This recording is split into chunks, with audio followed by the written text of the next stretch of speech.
Bienvenidas y bienvenidos a un nuevo programa del Aquelarre Neurológico, un programa de neurología, neurociencias y hierbas afines. En esta oportunidad vamos a hablar de una patología que se llama esclerosis lateral amiotrófica, y para eso tenemos unas invitadas de lujo. Estamos con la doctora Alejandra Molteni. Ella es neuróloga, jefa del Servicio de Neurología del Hospital Padilla y miembro de la Sociedad Científica Tucumana de Neurología. Y también nos acompaña la doctora Verónica Díaz. Ella es neuróloga, neurofisióloga, especialista en enfermedades neuromusculares y miembro de la Sociedad de Neurofisiología Argentina. Bienvenidas. Muchísimas gracias. En lo personal felicito esta iniciativa, felicito a vos, Juan, y felicito a la Sociedad de Neurología de Tucumán, porque realmente es un espacio importantísimo para hacer conocer qué se hace, qué no se hace, qué se debe hacer, y las patologías neurológicas más frecuentes que me parece que tienen que estar en conocimiento de la gente como para que acuda a donde debe acudir y a quienes debe acudir. Claro, que le ahorra tiempo. Efectivamente, tiempo y salud. Claro, tiempo y salud. Bueno, hablemos de Lela. ¡Epa! Llegó el momento. Llegó el momento. Llegó el momento. Hablemos un poco de esta enfermedad, de qué se trata, en qué consiste. Bueno, bárbaro, sí, yo también dar las gracias, me parece un espacio genial. Y nada, eso en el marco de lo que es el mes de la ELA, ¿no? O sea, no, el 21 de junio se conmemora, en realidad no se festeja nada, se conmemora. Se visibiliza, sí, digamos. Esto, en tratar de hacer que pasen estas cosas, ¿no? Que se difunda, que se haga más conocido. Si bien es una patología que está caratulada dentro de las enfermedades poco frecuentes, no es tan poco frecuente. Hay más o menos entre 600 y 800 casos anuales en la Argentina, que no es nada poco. No.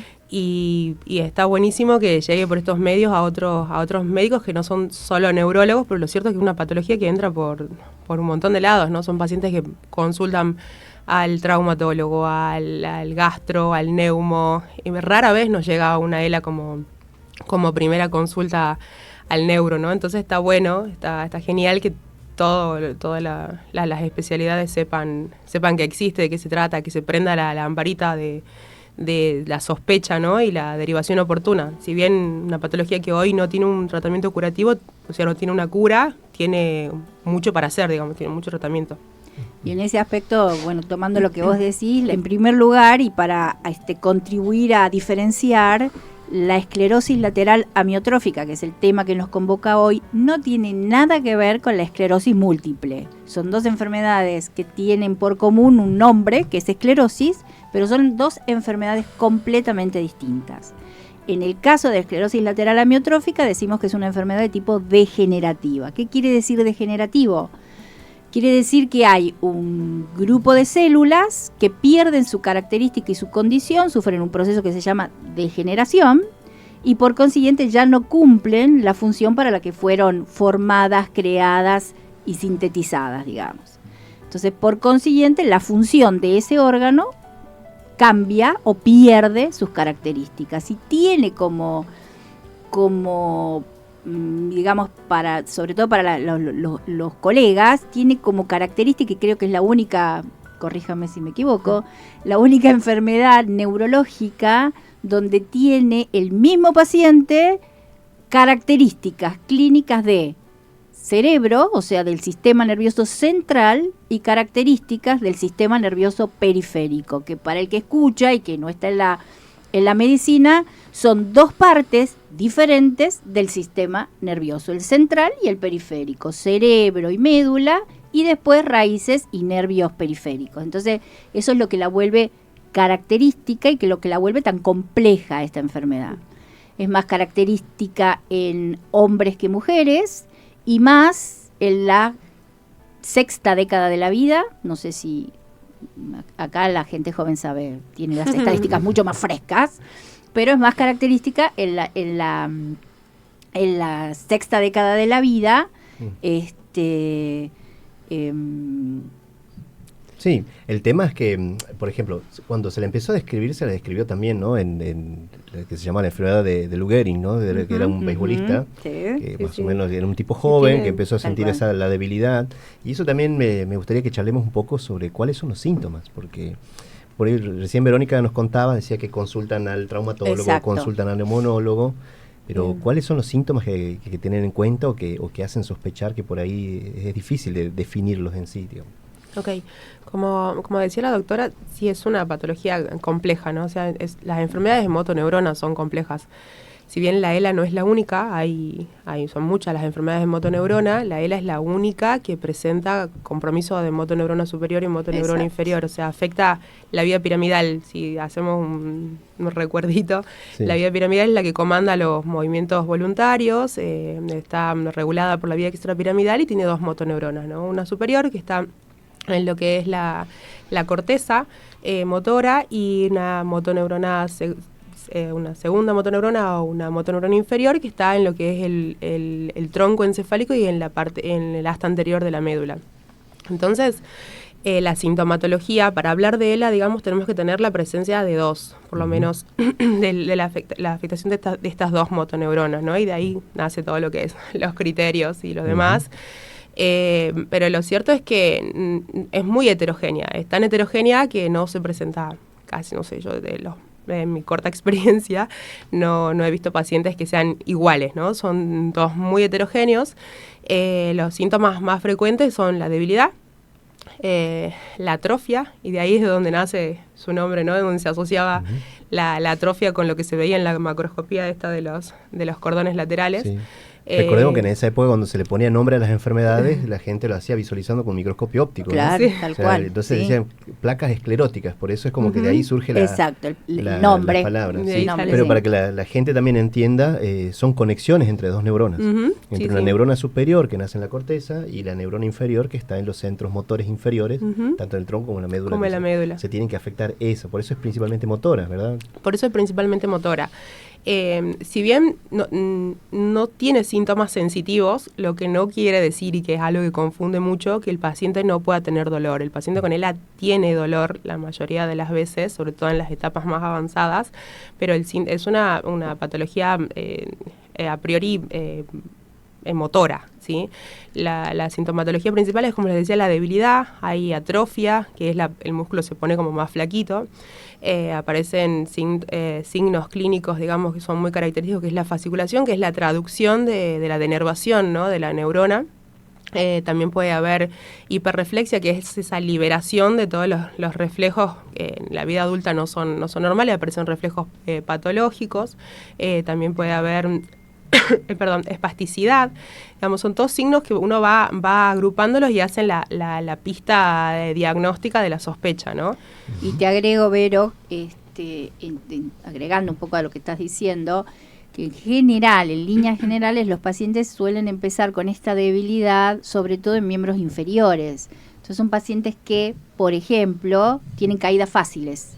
Uno de los síntomas, digamos, es que se tropiezan, no es que se caen de la nada, se tropiezan con facilidad porque tienen como esta debilidad o esta falta de fuerza como para levantar bien los pies a la hora de caminar, entonces te tropiezan con pequeños rebordes y demás. Entonces uno de los síntomas es ese, de inicio quizás, y no nos olvidemos también de los síntomas de la deglución.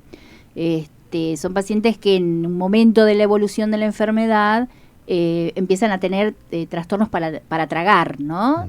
Primero lo líquido, que suele ser lo que se va solo por la vía digestiva, digamos, entonces primero se empiezan a ahogar mucho, sobre todo con lo líquido, y después se hace a lo sólido. Y si no me equivoco, Vero, es esto, digamos, el trastorno deglutorio es como que pone un marco, ¿no? Es como antes de los trastornos deglutorios y después de los trastornos deglutorios, con respecto a que uno ve que la evolución se hace como muchísimo más tórpida, ¿no? Después de que aparecen los trastornos deglutorios. No sé si es esa tu experiencia. Hay por ahí una maneras de dentro de las múltiples clasificaciones que hay, es como de acuerdo a cada médico, pero una de las formas de clasificarla es esa, ¿no? Si se presentan con más síntomas espinales, digamos, que es la del espinal, que son síntomas más del tronco, de piernas, brazos, y síntomas más vulvares, que son estos que decía la doctora, ¿no? Dificultad para tragar,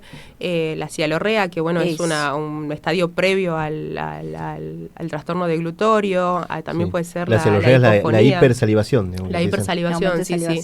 Hay un exceso de saliva y eso marca, digamos, está pronto el trastorno de glutorio. Hay hipofonía también, y más que nada esta clasificación de vulvar o espinal lo que nos muestra es un pronóstico, como decía la doctora, ¿no? No es el mismo pronóstico el paciente con ELA espinal que el paciente que inicia con ELA vulval, que no quiere decir que sea una o la otra. Un ELA espinal puede seguir con síntomas vulvares y viceversa, ¿no?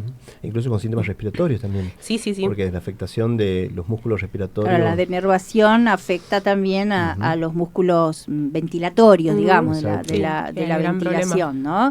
Que eso también, digamos, es un hito que marca... Que es un poco esto también que muestra el recorrido del paciente, que va por el neumonólogo, va por el cardiólogo. El traumatólogo suele por ser... la debilidad y pero después la falta de aire.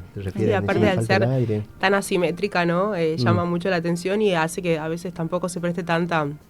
Un pie caído es una cosa súper frecuente de ver y no siempre es ELA, ¿no? Entonces es un síntoma con el cual se puede pasar un tiempo importante hasta que aparecen otras sintomatologías, ¿no? Bien. ¿Y cómo se hace el diagnóstico de esta enfermedad? Porque ya tenemos los síntomas, más o menos. Sí. Con los síntomas ya la sospechamos, sintomáticamente puede tener esto, porque por ahí está la debilidad, pero no pueden aparecer o tardan en aparecer los otros signos como el aumento de los reflejos o otros signos patológicos de afectación de la motoneurona. Entonces, ¿cómo es el diagnóstico o qué requisitos tienen que cumplir los pacientes para decir, bueno, paciente estamos sospechando una ELA? ¿Cómo se...? Bien. Ese es el manejo. Lo que pasa con esto es que no hay un marcador, ¿no? Biológico. No hay un laboratorio que te diga ELA positivo. O una imagen, ¿no? Una neuroimagen que es por descarte. O sea, se hace uno tiene la sospecha clínica y en base a eso hay métodos diagnósticos que confirman la sospecha clínica y se hacen otros métodos para descartar, ¿no? Otras patologías que simulan síntomas de ELA. Lo que, bueno, específico, digamos, o sea, se puede hacer una resonancia de cerebro, de médula, también, y lo específico es el electromiograma, que si bien lo que muestra el electromiograma es segunda motoneurona, ¿no? O sea, bueno, puede mostrar más que nada, lo que muestra más que nada es el sistema nervioso periférico. Del central lo que muestra es el GARD, nada más, y bueno, y la motoneurona, que si bien se estudia dentro de las enfermedades neuromusculares, como si fuese el sistema nervioso periférico, así como lo decía la doctora, el sistema nervioso central, ¿no? El electromiograma tiene cosas muy interesantes en la ELA, o sea, se puede ver, y no es solo el electromio, es el electromiograma y la clínica, sí o sí. Entonces uno tiene el martillito. Sí, no, claro, es de lo que vivimos los neurólogos, de martillar rodillas, de martillar brazos. Tal cual. Entonces, guiado con el examen físico, digamos, entonces es genial que tengan una pequeña resumen de historia clínica, entonces uno va como más orientado, ¿no? Se va haciendo como a medida de lo que uno va encontrando, porque por ahí nos piden electromiograma de 4 miembros por parestesias, nada más. Entonces uno se va como más guiando de acuerdo a lo que va encontrando y bueno, lo que no es que hay un protocolo de ELA, pero lo que sí o sí tiene que llevar son las velocidades de conducción motoras y sensitivas. Las sensitivas deberían ser normales, salvo que tenga una comorbilidad, ¿no? Y después la electromiografía de aguja, en donde se ve la denervación, se ven... Yo creo, si me permitís, perdón que te interrumpa, contanos la importancia de encontrar las fasciculaciones y en dónde, que me parece que es interesante también para el que pide sospechándolo, que no solo tiene que pedir de 4 miembros, sino de músculos vulvares también, digamos, exacto. Es fundamental. Perdón, antes que continúes, la fasciculación es que el músculo se mueve solito. Perdón, es lo que ella lo refirió recién, es la contracción involuntaria del músculo, que lo que está diciendo es, acá, denervación. Ojo, mírenme, que algo me pasa, algo no me está llegando electricidad. Me falta una motoneurona. Me falta una motoneurona, que estoy, sí, ¿no? eso es lo... Que yo tengo entendido, perdóname, es que, a ver, las fasciculaciones en lengua están como muy relacionadas en nuestra vieja escuela, digamos, cuando las encontrábamos era como casi patognomónico, podríamos decir, ¿o no? Sí, o sea, uno puede tener por ahí, que es lo que me refería al inicio, ¿no? O sea, electromiograma solo no, porque puedes tener una otra patología, ¿no? Una polio, que va a tener síntomas un patrón neurógeno crónico como lo tiene la ELA. Un síndrome postpolio va a tener denervación como lo tiene una ELA, pero no es una ELA. Entonces, o por ahí un canal estrecho también puede mostrar denervación, ¿no? Pero no debería tener denervación en músculos vulvares. Entonces, es como todo muy... Bueno, yo hago electromiograma, claramente me apasiona mucho, ¿no? Pero es como muy guiado, de acuerdo a la clínica, de lo que uno va encontrando, va armando ese traje, ¿no? Hay cositas interesantes que se pueden hacer además, que es esto que nos decía la doctora, los músculos vulvares, ¿no? Sí, la lengua es un músculo interesante, también se puede hacer piso de la boca y otros músculos craneales. Y después hay unos índices que son muy interesantes. Uno es el índice de mano partida, que en realidad las ELAs por lo general tienen más compromiso de los músculos tenares que de los hipotenares, ¿no? Uh-huh. Y este índice pone como de manifiesto eso, ¿no? Uh-huh. Se hace un cálculo sencillo entre las amplitudes de los músculos tenares y los hipotenares, y se ve que si hay un valor menor a 0,6, que bueno, no va al caso, tiene una alta especificidad y una alta sensibilidad para ELA. Y después hay otros índices que son más que nada de mal pronóstico, digamos, que tienen que ver, que son cosas sencillas, con una estimulación del nervio cubital y un cálculo también que se hace ahí, habla del pronóstico de la patología. Uh-huh. Bien, ya tenemos el diagnóstico. Ahora, ¿cómo lo abordamos terapéuticamente? Bueno, el abordaje de un paciente ya diagnosticado con esclerosis lateral amiotrófica de un paciente solo no existe. Uh-huh. ¿Sí? O sea, quiero decir, existe un tratamiento que ya lo charlamos, pero el abordaje es del paciente y la familia, porque esta es una enfermedad que requiere del aporte de absolutamente todos, de la familia, como así también del equipo de salud interdisciplinario. No es el neurólogo solo el que va a poder con todas las necesidades que tenga el paciente. Ya lo estamos diciendo que en muchísimos aspectos el paciente con esclerosis lateral amiotrófica tiene sintomatología. Entonces necesitamos del neurólogo para el diagnóstico, del médico clínico para un seguimiento clínico general, del nutricionista, porque en algún momento, primero, porque el paciente empieza a perder peso, pero no es solamente peso graso. No es solamente porque no puede comer bien, sino porque pierde peso muscular, peso proteico. Entonces tiene que tener, mientras puede comer, mientras se puede alimentar todavía, tiene que tener una dieta hecha a medida para ese paciente. Y lo mismo cuando ya no puede comer más, tenemos que buscar cómo alimentar por otras vías, por botón gástrico, sonda nasogástrica, bueno, lo que se elige en cada caso, también tiene que tener una alimentación específica. O sea, el nutricionista también cumple un rol muy importante. El neumonólogo, porque estamos diciendo que en algún momento de la evolución de este paciente va a tener dificultad ventilatoria, dificultad para respirar, que no la vive como un ahogo, pero cada vez la respiración es más superficial y eso también lleva a una hipoxigenación del cuerpo y del cerebro. Entonces también el neumonólogo nos tiene que ayudar ¿con qué? Con cómo vamos a ayudar a ese paciente para que cuando llegue a esa instancia pueda tener una mejor ventilación. Uh-huh. Y ahí entran los sistemas de ventilación no invasivas.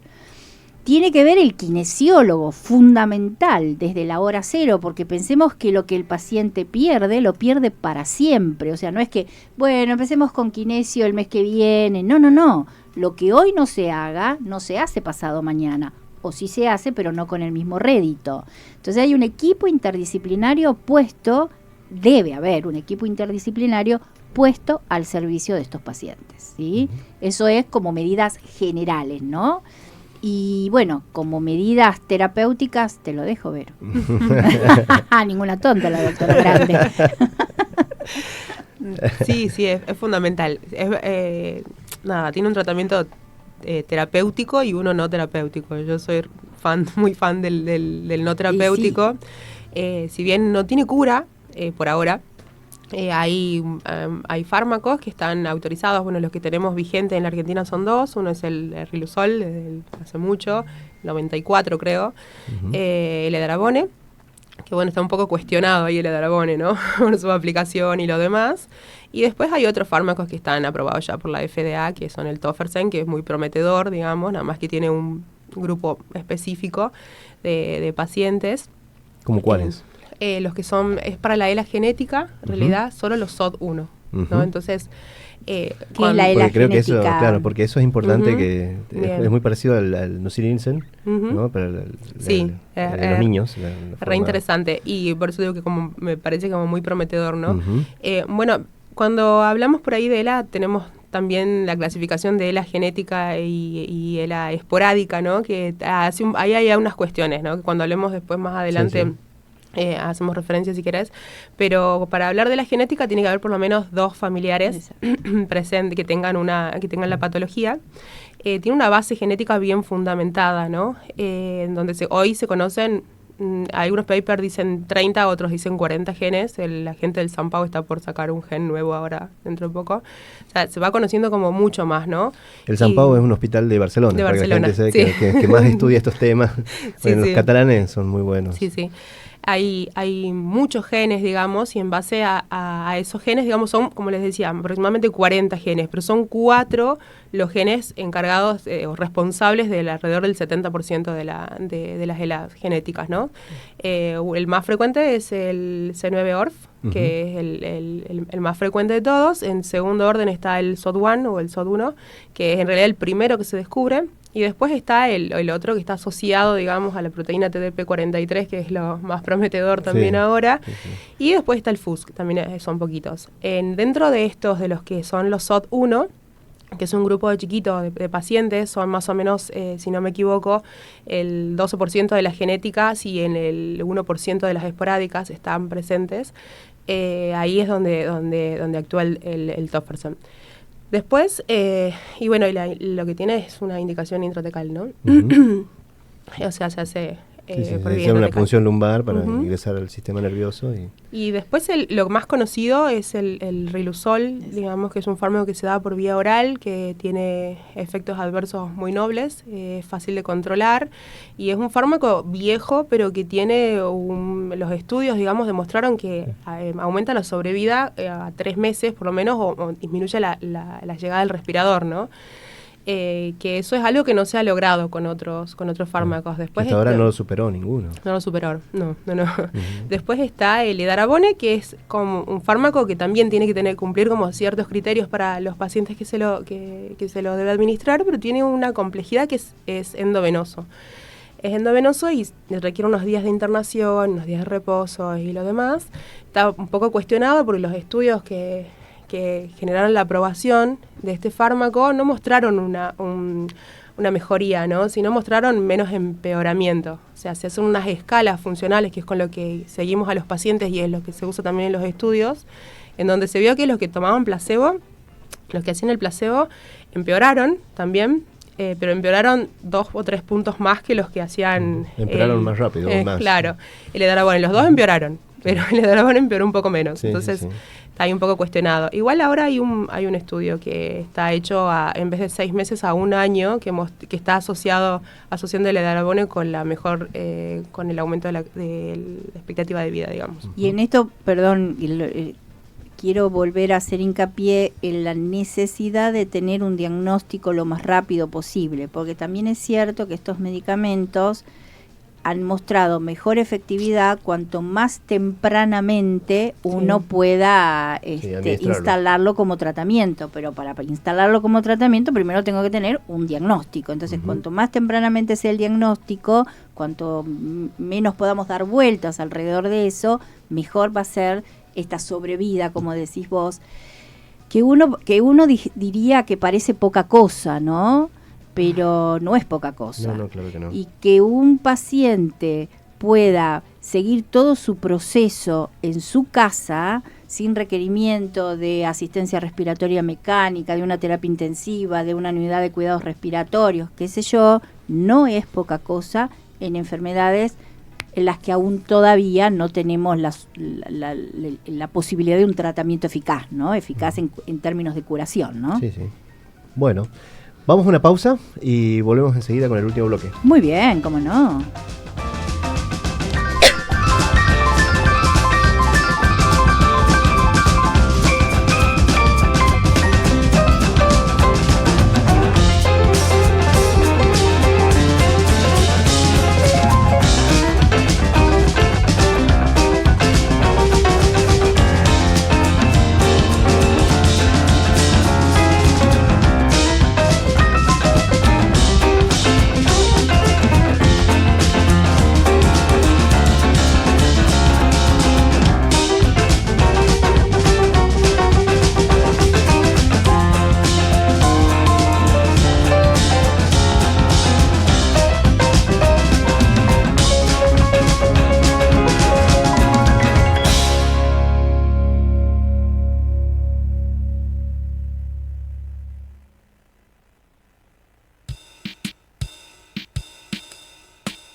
Bueno, ya estamos de regreso con el aquelarre neurológico. Estamos hablando de la esclerosis lateral amiotrófica con la doctora Alejandra Morteni, que es neuróloga y jefa del servicio de neurología del Hospital Padilla, y con la doctora Verónica Alejandra Díaz. Mira las dos Alejandras. Las dos Alejandras, por eso.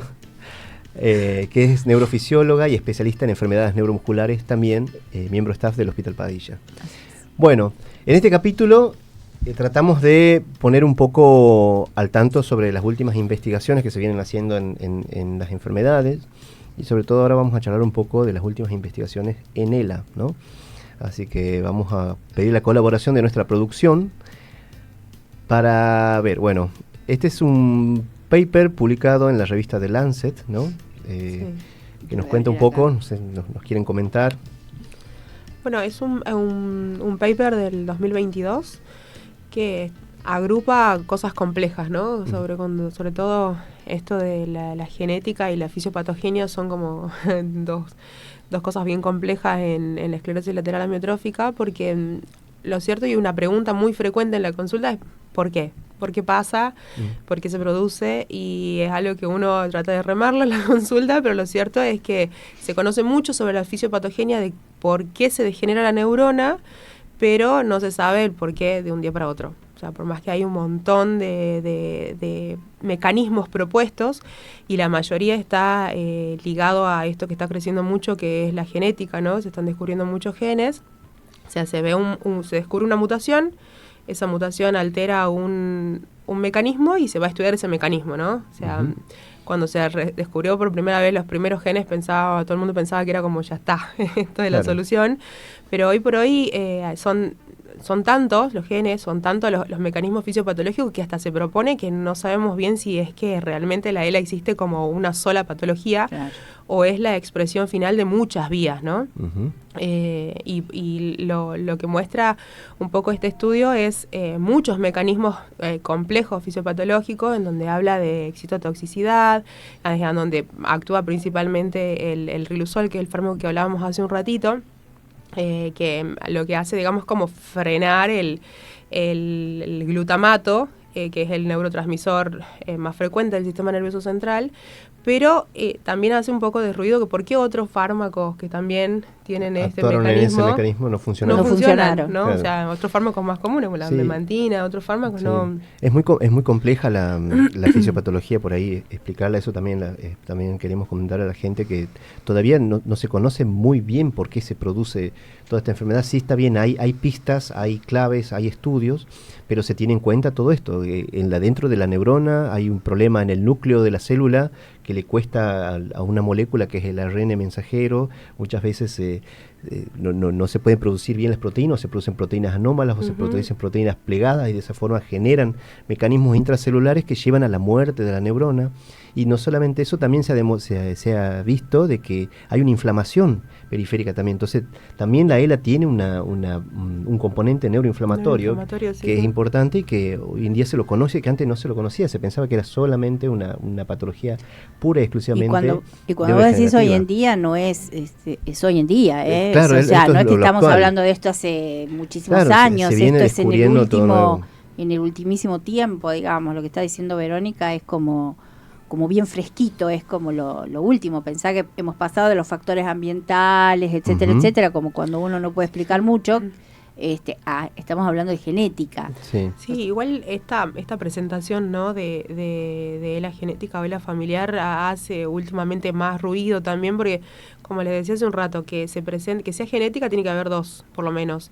Pero lo cierto es que uno puede tener una mutación y una familia ser muy chiquitita y no alcanzar a expresarse, ¿no?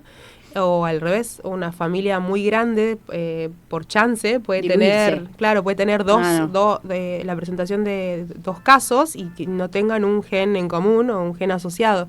Entonces, estas cosas hacen plantear de que no tan solo es la genética, sino es la genética más el tiempo, más el factor ambiental. La exposición, ¿no? La exposición, que se llama la epigenética, que hoy en día está igual.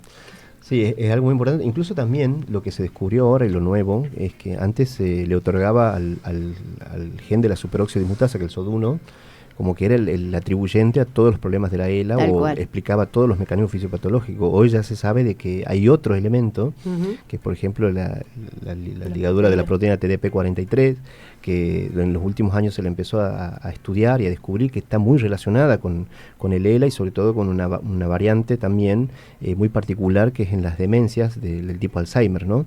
Entonces habla de la neurodegeneración y los mecanismos neurodegenerativos en los cuales intervienen este tipo de proteínas, y que también esto es importante en el sentido de que se buscan como nuevas opciones terapéuticas que actúen en estos niveles. Yo creo que este artículo es hermoso. Bueno, la Vero nos compartió, y la verdad que lo pudimos leer, y es algo, bueno, se lo recomendamos. Sí, me parece interesante de decir que si bien hablamos de genética, de genes y de algunas formas familiares, si se quiere, no es una enfermedad que obligadamente, porque hay uno en la familia con la enfermedad, los hijos, Claro. la descendencia, tiene que tener No, no. esclerosis lateral amiotrófica. No, es más, ¿no? tienen muy bajita Exacto. penetrancia, Sí. los genes, incluso no muy baja, sino ninguno alcanza el 100% de la penetrancia, o sea, Sí. sí o sí se expresa, Claro, digamos. esto quiere decir que uno con los genes sanos compensan a los genes que están Efectivamente. fallando. Y hay Sí, algunos que son más que otros, y hay algunos que ni siquiera tienen alta penetrancia, que se los considera factores de riesgo nada más, Claro. ¿no? O sea, Ujú. Bueno, pasamos al segundo artículo del programa. Bueno, Ahí está. este es un artículo que también, bueno, quería comentarles un poco. Esto es una molécula que se estudió, se probó, un estudio fase 3, un ensayo clínico, en los cuales se va a tratar de ver qué efecto tiene esta nueva molécula en la ELA y si va a mejorar los resultados en la ELA. Hace un rato Verónica nos había comentado que el Riluzol hasta ahora fue el único medicamento que ha mejorado mucho comparado con placebo.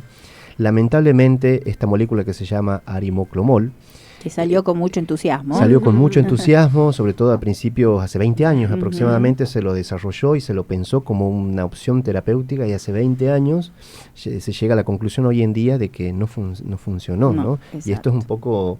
hay cosas que nos llenan de esperanza, pero cuando se los prueba, se nos llenan de esperanza al verlo en los modelos de animales, Experimentales, en los claro. modelos experimentales, pero cuando llegan a utilizarse en seres humanos no funciona. Eso habla de que posiblemente hay otros factores que no se pueden controlar en el que no se tratamiento. pueden replicar. Exacto. Entonces, bueno, lamentablemente este fármaco que hace 20 años que se viene estudiando para ELA no dio buenos Pero resultados. por más no dio que hace, resultados es cierto positivos. que hace mucho que se viene estudiando, también es cierto que también en los últimos 5 o 7 años es como que se le dio como un espaldarazo, como Sí, que, sí, sí, que porque- parecía exacto, que era muy prometedor. que ya estaba todo cerradito Sí. a favor de, ¿no? Ujú, exacto. Y bueno, No funcionó. no pasó. Bueno, vamos al próximo.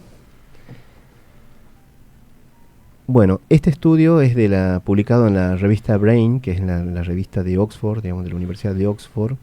Esto me pareció interesante que lo compartamos y que lo charlemos, porque salió en varios medios hace aproximadamente un mes y medio atrás, diciendo de que se había encontrado una nueva cura para el ELA, ¿no? Este es un fármaco que trata de mitigar los efectos tóxicos de la proteína TDP43, lo que estamos Que decías hablando recién. Exacto. ¿Qué es lo que hace esa proteína? Se pliega y genera oligómeros que de esa forma generan unas variantes tóxicas. Bueno, lo que hizo este medicamento en investigación, que es lo que va a tratar el medicamento que se llama NF242, es un medicamento experimental, lo que hace es plegarse o fijarse a estas proteínas para desplegarla y de esa forma evitar los efectos tóxicos que tiene. Eso ha demostrado en los modelos animales con ELA, que los ratoncitos tenían mejoría en sus movimientos, tenían una mejor supervivencia. Entonces se lo plantea ya como una posibilidad para el desarrollo farmacológico. Esto no quiere decir... Estamos hablando hace un rato de un medicamento que tardó 20 años Exacto. para estudiarse. Bueno, y para llegar a decir no. para llegar a decir no funcionó y que era prometedor en animales. Bueno, esto también es un fármaco todavía en desarrollo experimental, todavía en desarrollo en modelos de animales, por lo tanto no es un medicamento que se está usando en personas. Ojalá no... Pregunto, se- en el desarrollo en animales de este medicamento, lo que se ha notado es que aumentaban la supervivencia, Eso. o sea, vivían más los ratoncitos, y no solo vivían más, tenían mayor motilidad. Eso me parece importante, que conservan más tiempo la Exacto, independencia, la independencia, en la tenían actividad de la mejor vida calidad, diaria, sobre todo en eso. O sea, tampoco estamos hablando de términos curativos. No se habla en términos curativos, sino en términos prolongar. Exactamente. Lo cual es algo muy importante. Sí, Estamos no hablando de digo que no, enfermedad. pero vuelvo a decir que todavía no se está hablando en términos curativos de nada. Así es. Y sobre todo va apuntado como a la TDP-43, ¿no? Que es una proteína que está hoy presente en el 97% de los casos. Exacto, Entonces, que es muy abundante, menos esta proteína, lo cual es mucho. Sí, y ojalá sea una herramienta terapéutica muy importante en los próximos años para tratar a estos pacientes. Bueno, seguimos con el último estudio. Este me pareció también algo muy interesante porque, claro, es un estudio observacional, es decir, de casos y controles, que va a tratar de evaluar qué riesgo tienen los pacientes con esclerosis lateral amiotrófica de generar trombosis venosa, porque recordemos que son pacientes que no se mueven, son pacientes que van siendo cada vez más lenta la marcha hasta que se condicionan en una silla de rueda, etcétera.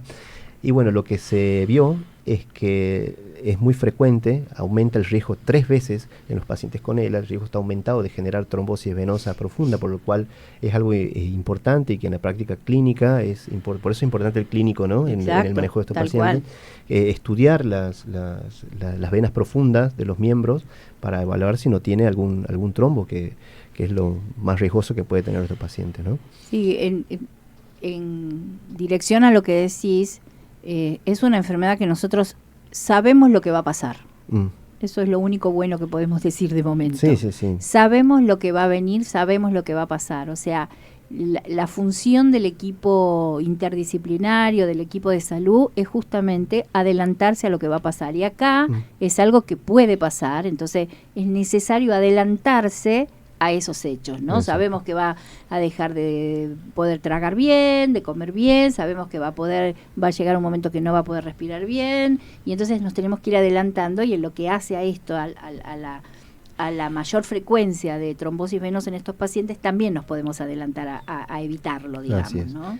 Bueno, para concluir un poco ya con el programa, me gustaría preguntarle a ustedes cómo preparamos a la familia que sufre la esclerosis lateral amiotrófica, porque en el inicio dijimos de que no es solo el paciente, sino es la familia, ¿no? Entonces, por ahí nos gustaría, al menos a mí me gustaría que podamos hacer un cierre. Sí. Insisto con que el acompañamiento es fundamental. Insisto con que nosotros sabemos lo que va a pasar más adelante y se lo tenemos que prevenir al paciente y se lo tenemos que prevenir a la familia. Encontrarse con el familiar que de golpe no está respirando bien y que no sabemos qué hacer es desesperante. Insisto que ayudar y acompañar a la familia a que acompañe al paciente hace bien a todos, ¿no? Entonces, ¿cómo acompañamos al paciente?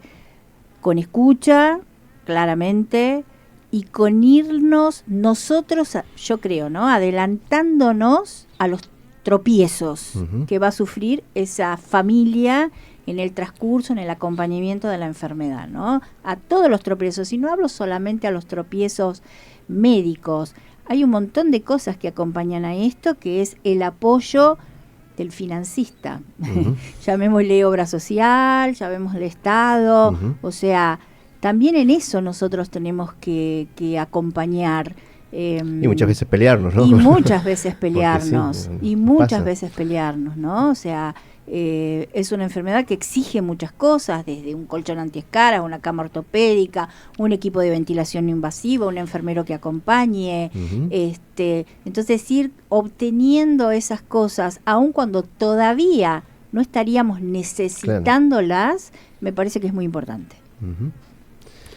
Sí, es fundamental charlarlo y es fundamental facilitarle las cosas, porque de golpe es una familia que no tenían una enfermedad y ahora está el paciente enfermo, pero todo el entorno familiar es el que apoya, y lo cierto es que hay muchas cosas para hacer, y cuando uno habla de esto, ¿no? De que, bueno, ¿y cómo lo curo? No hay cura todavía, hay muchas cosas para hacer, así como suena. son muchas cosas para hacer. Hay llevarlo, hay que hacer la fisioterapia, al llevarlo al kine, a la neumo.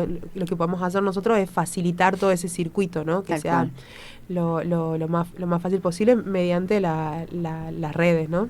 Uh-huh. Bueno, lo importante es que en el Hospital Padilla, efectivamente, bajo dirección de ambas, tanto la doctora Molteni como la doctora Alejandra Díaz, se está armando una unidad, una estructura un poco formada por profesionales multidisciplinarias para tratar de acompañar a estas familias, a estos todos los especialistas que pueden acompañar al paciente están en el Hospital Padilla, claramente, todos están. Estamos tratando de que todos estemos juntos, digamos, ¿no? De acercarnos de comunicarnos. Entre nosotros a favor del paciente con esclerosis lateral amiotrófica. En esto la llegada de Verónica al servicio con su formación, que es de excelencia, claramente es muy importante. Es importante saber que el sistema de salud pública tiene esto, porque si no es como uno, la verdad que es una gran fortaleza. Pero por supuesto, si no uno realmente se siente muy abandonado, pensar que otros pueden y yo no puedo porque no tengo los recursos, le estamos agregando a esa familia un dolor extra y una urgencia extra que hoy por hoy podemos solucionarlo o acompañarlo, mejor dicho, desde la parte pública también, ¿no? Bien. Bueno, ya dijimos que los pueden encontrar en el Hospital Padilla ambas. Así es. ¿Y en la parte privada, en dónde las encuentran? Bueno, yo particularmente estoy en los consultorios en el Centro Neurológico Neurosur, en la calle 9 de Julio 693, también con otro equipo de médicos, que nos encantaría tenerla chiquita, pero bueno, veremos más adelante. Veremos más adelante qué quiere hacer ella y la chiquita. Yo estoy acá en el CIAM de la Mendoza 931 y estoy en Concepción también en la 24 de septiembre 2070. En el Centro Médico Palacio. En el Centro Médico Palacio. Sí. Exacto. Con Juan también. Antes de terminar, Juan, felicito. Te felicito a vos, que has sido un conductor para estas dos novatas. Me alegro que hayan pasado bien, entonces. Sí, muy bien. Para estas dos novatas asustadas. De novata no tengo nada, pero sí en estos ámbitos. Y felicito de nuevo a la sociedad, porque estas cosas deben ser tratadas por quienes saben tratar estas cosas. Caer en manos de quien el médico que corresponde hace a una gran parte importante de la evolución de estos pacientes. Así es. Bueno, muchísimas gracias por haber venido y la verdad que ha sido para mí un placer tenerlas a ustedes aquí. Gracias, Juan, te queremos mucho. Gracias, sí. Real. Bueno, nos vemos en el próximo Aquelarre, si es que ninguna pandemia lo llega, o si llega un meteorito, llegan los ovnis o cosas así. Así que bueno, estamos contentos y nos vemos en la próxima. Bueno, Juan.